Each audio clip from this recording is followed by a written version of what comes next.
The night is warm and sticky as Rukia walks into the family compound with a pot that smells rich and comforting. She teases a little cousin, and the whole table laughs, soft candlelight dancing on their faces. For a moment, everything feels easy.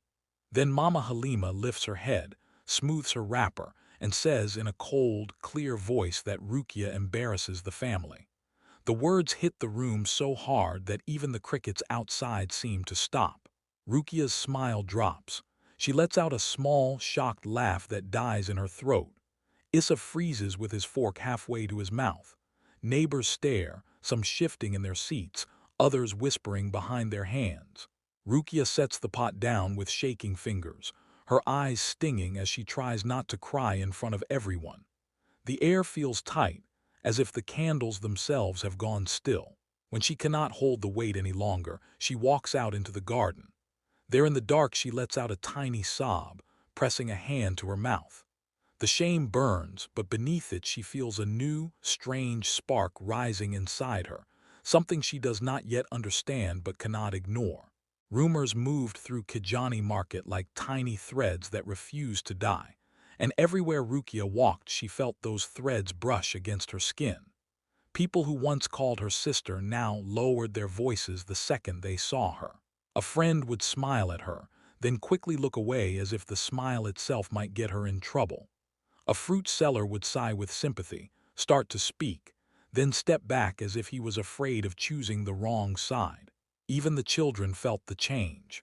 They copied the way adults whispered, and their small jokes carried the sharpness of words they did not fully understand. At home things were no easier. Mama Halima always spoke in that smooth, polite tone that pretended to care, but each comment felt like a tiny needle. She would tell Rukia how to greet guests, which dish to prepare, how to speak to Isah, and how a wife should walk and sit. She said these things too often, as if Rukia needed lessons simply to exist. Rukia tried to laugh it off. The laugh that came out was thin and hard, but it was the only thing stopping her from breaking in front of people. At night she waited until the house fell silent. Then she stood by the window and touched her forehead to the cool glass, letting the cold steady her while she cried in tiny breaths she hoped no one could hear. She counted every small hurt from the day, one by one like beads slipping through her fingers. A neighbor turning her back, a man shaking his head, a cousin pretending not to see her, a child repeating the cruel line that started everything. With each bead, the shame pressed deeper until she felt numb. Sometimes she told herself she should be used to it by now, but that made the ache worse. Isah noticed her sadness but did not understand the depth of it at first. He tried to cheer her with quick kisses on her cheek or small jokes he hoped would make her smile, but his words fell flat and made her eyes dim even more. He thought maybe she was tired, maybe she needed rest. He did not know how heavy the days were for her.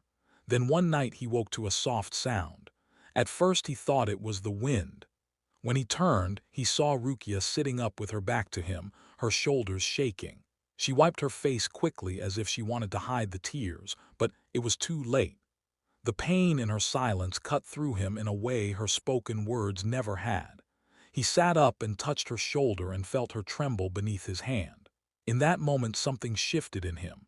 His chest tightened, not with anger but with guilt, a guilt that sat wide awake beside him through the dark hours. He understood that her quiet suffering was not a small thing. It was a weight she had been carrying alone, and the thought kept him from sleep as he wondered how he had missed it and what he was supposed to do next. Isah started paying attention in a way he never had before. He watched the small things people often ignore, the tiny habits that quietly shape a home. He noticed how his mother spoke to Rukia with a smile that felt heavy instead of kind.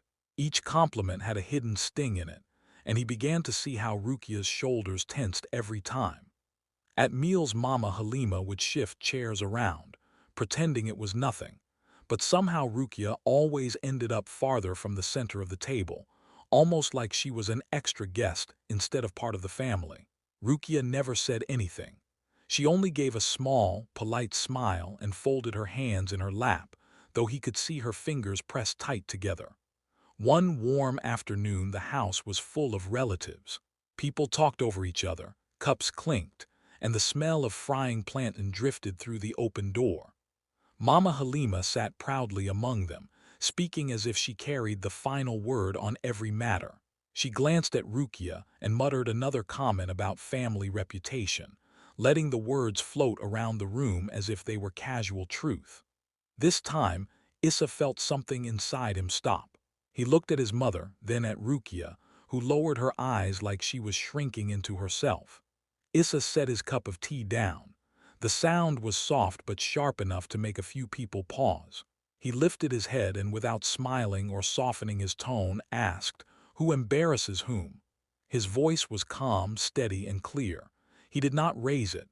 He did not repeat himself. The question hung in the air like smoke that refused to drift away.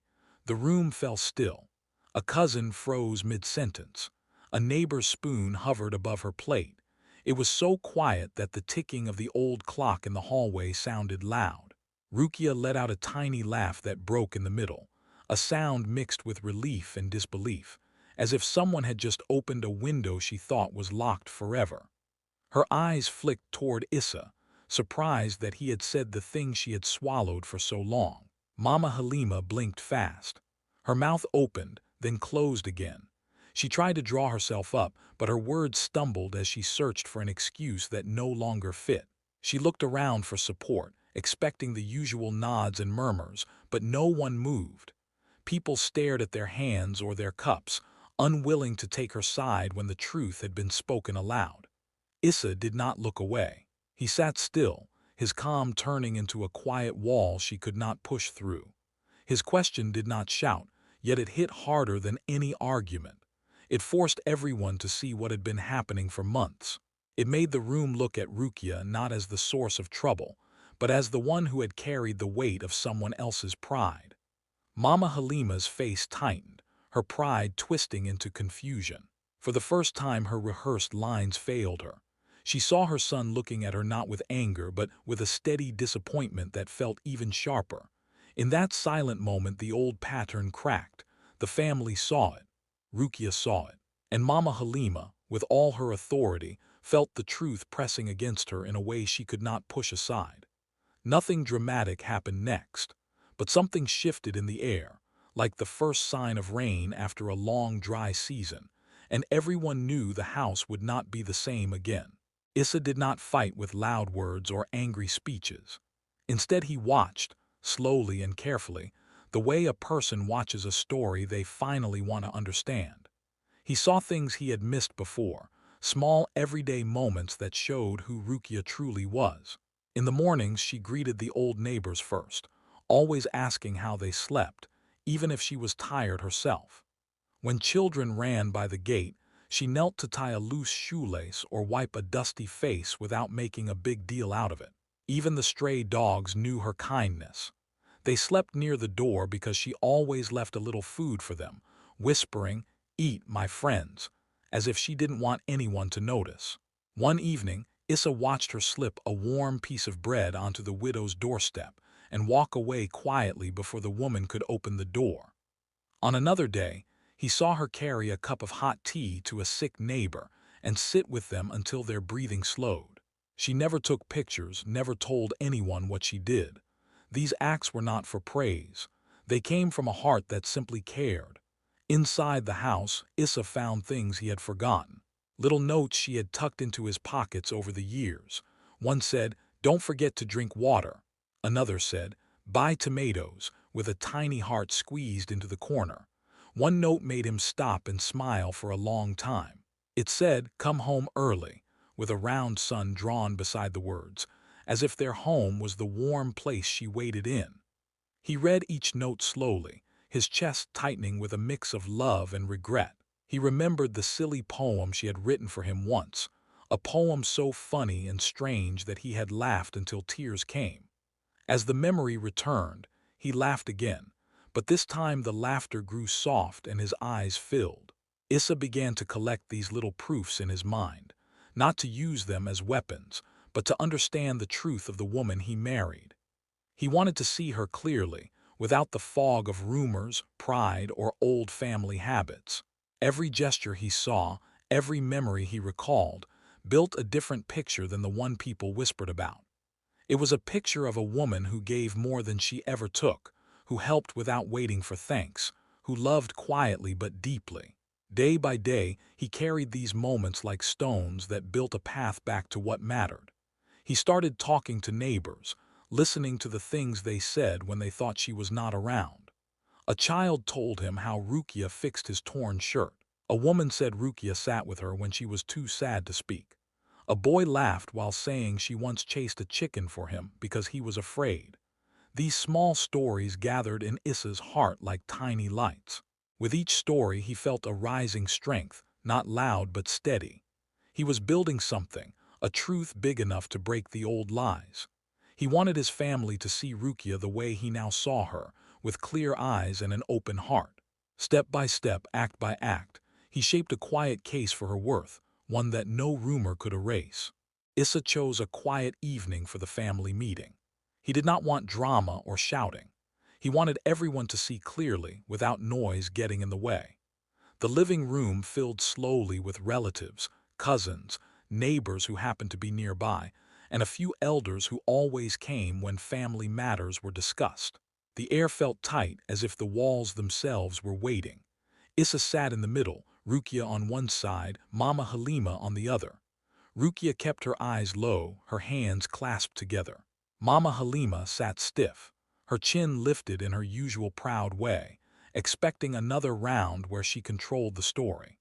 But Issa reached into his pocket and placed the folded notes and little lists Rukia had written over the years onto the table. Everyone stared at the pile of paper. It looked small, harmless, almost silly. But Issa touched the papers as if they were something precious. He picked one up and began to read. His voice was soft, steady, without anger. Buy tomatoes, drink water, come home early. A few people smiled without meaning to. Someone whispered, she wrote those, and another nodded slowly. He read a small joke she once sent him, and for a moment the room warmed with gentle laughter. Then he read a letter she had tried to write but never gave him, a letter about hoping the family would one day accept her. The room fell silent again. Even Mama Halima blinked. Then Issa spoke about the stories he had gathered. He told them about the widow Rukia visited during her fever nights, when everyone else was too scared to enter the house. He told them how Rukia sat by her bed, cooling her head with a wet cloth and praying softly until morning. When he recited the widow's words of gratitude, someone let out a quiet gasp. A boy from next door stepped forward, pushed by his grandmother. His face was red and shy. He held up his repaired shoe and said, "Auntie Rukia fixed this. I never said thank you." His voice cracked, which made the room laugh softly, then go quiet again because the truth in his tiny confession felt heavy and pure. Issa did not raise his tone. He simply continued. He spoke of the bread Rukia left at doors, the meals she cooked for sick neighbors, the children she helped with reading, the stray dogs she fed. Each story peeled away another layer of misunderstanding. People shifted in their seats, unable to look at her the same way. When Issa paused, Mama Halima's face was no longer hard. Her pride had begun to slip, and something vulnerable showed beneath. She remembered moments she had ignored. The way Rukia comforted Issa after long workdays, the meals she cooked even when she was hurting, the quiet strength she carried. A small sound escaped her, an awe she tried to swallow, but everyone heard it. No one shouted. No one argued. Instead, a slow understanding filled the room like rising light. The family's old defenses weakened, falling apart piece by piece under the weight of these simple truths. Faces softened, eyes lowered, hearts shifted.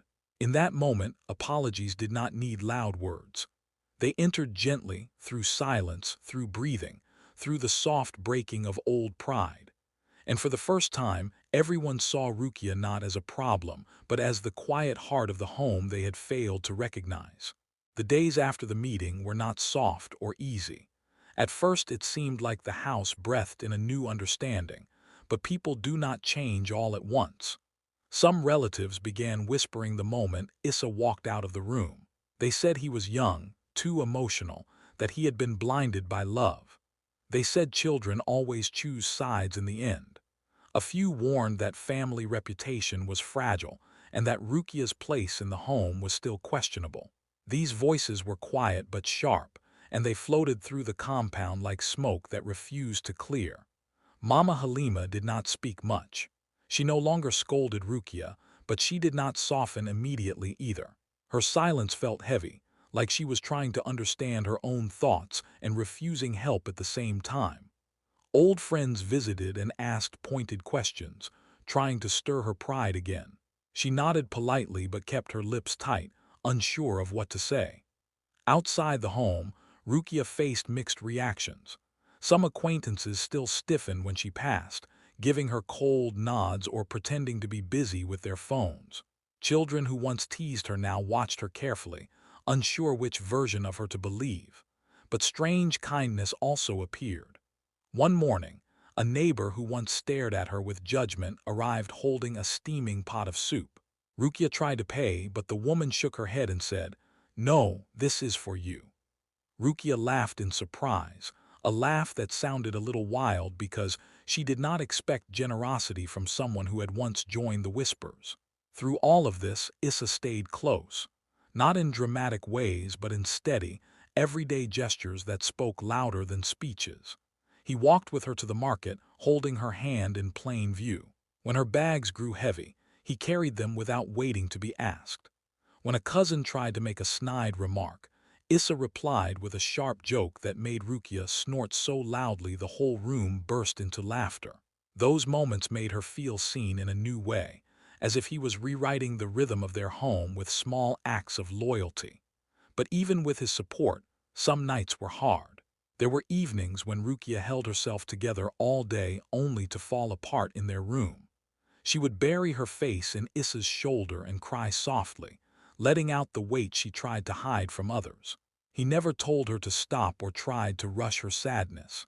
He held her close, one hand on her back, breathing with her until she calmed. He let her tears soak his shirt as if her pain was something sacred he was honored to hold. In those quiet nights, something stronger grew between them. Not the early kind of love that sparkles on the surface, but a deeper one that forms in hard places. Their partnership stretched, mended, and then formed a tighter weave, like cloth pulled and rewoven into something fiercer and more lasting. And with each passing day, their unity became the shield that carried them through the Whispers and into a future they were learning to build together. Change did not arrive loudly. It came slowly, almost shyly, in small moments that most people would miss unless they were looking closely. Mama Halima did not wake up one morning with a bright apology. Instead, her posture softened little by little, as if her body spoke before her words did.